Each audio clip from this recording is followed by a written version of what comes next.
applications, I was thinking about a field which is going to be very relevant in the future, and also which is very relevant for the Netherlands.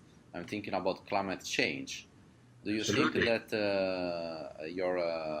do you think that your research field is can give some contributions to the struggle against the consequences of climate change? Yeah, yes, of course, in many, many different ways. We're already doing so that it's not until 2050, but it is now. Things like public participation, involving stakeholders in decision making, getting a systems understanding of how the water system works, the rivers, the canals, the levees, the big infrastructures, they're all interconnected. Yeah, so if something changes in one part of the system, it has effect for the other part of the system, and these effects have become so complicated because there may be a delay, or there may be a feedback effect, or the effects may be unpredictable, that we need like simulation technology in order to understand what might happen.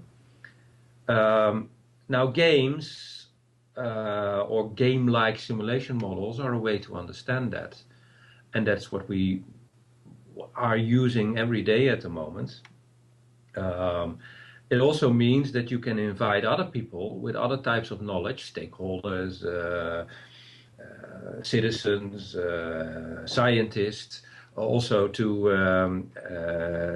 share their knowledge and to bring in their knowledge into the same platform. A little bit what you're also doing now with the Futurium, where maybe the Futurium could also be looked at as a way of creating playful interaction. Maybe it's not a game, but it is using principles to engage people, to let people contribute to something that we are creating collaboratively. That's what we know from games. In terms of climate change, it is always of looking far into the future, talking about 2050, but maybe if we include climate change, we need to talk about 2100. Yeah? So trying to understand how the future might look like is also a little bit like a game. Playing with scenarios is a little bit like a game. Now, these techniques are not new, but I'm sure that the technology, the internet technology, new interaction technology will create new ways for us to think about the future, like the Futurium is also doing now. I see. And from the policy point of view, do you think there might be some policies who could boost the research activity in your field, some precise policies, or that anyway could mitigate the challenges you mentioned? For example, you mentioned ethical challenges or challenges in the policy realms. I mean, which kind of policies do you think could boost the research activity in your field? I think technologies that or policies that are able to foster sort of transdisciplinary cooperation. This field is so,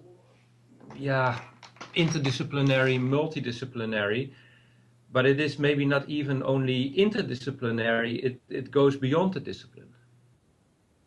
So that is why I would call it transdisciplinary. It should transcend the mere technological or the mere ethical or the mere sociological thing. It should really lead to a merger of all that together into an understanding of how we can use playful interactions to create a better society. And this means that engineers, technologies, game designers, the people that are now working in the lab to create new interaction technology should work with artists or should work with social scientists or philosophers or whatever in order to get a sort of a holistic view of the technologies that we are creating.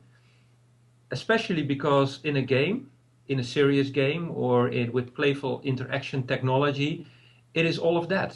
You cannot take out the engagement or the interaction and only leave the technology. You cannot only take out the technology and focus on the interaction. It's the intrinsic combination of the two.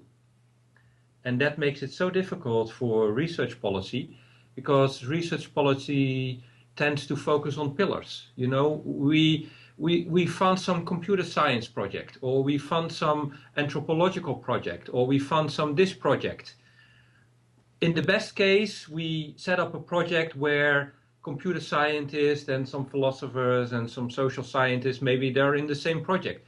But then when you break that down, you will probably see that they will still doing their own things, or they happen to be in the same project. But really let the artists and the philosophers and the computer scientists to really work and on a day-to-day basis be in the same lab and work on the same developments, that's hardly ever done. It's very, very rare. And I'm really looking forward to some environment where this is really happening and where it goes beyond people and researchers, how smart they are being in the same projects, no, but being in the same room for a couple of years, or you know, and that would be really exciting if the policymakers in the EU or on a national level can create such a center. That would be really exciting. I see. So as for the last question, as I explained to you, Futurium is an online space created and used by the European Commission to facilitate reflection on future European policies. And do you think that this view, this type of participative approach and these initiatives are useful and should be widespread in the future? Of course, I could not say no, or getting people engaged and getting people to participate in these projects is extremely important, because we live in an age of complexity where it's not about small groups, it's not about single persons that have a lot of knowledge and know everything or a lot about a lot of things. It is just finding new ways to let people share and construct something collaboratively. So that is extremely important. The only but is, and that was also something we can learn from games, is that we should avoid that it becomes talk and talk and talk and participation for participation and collaboration for collaboration. We should be able to find a way to lift ourselves up to a higher, construct something.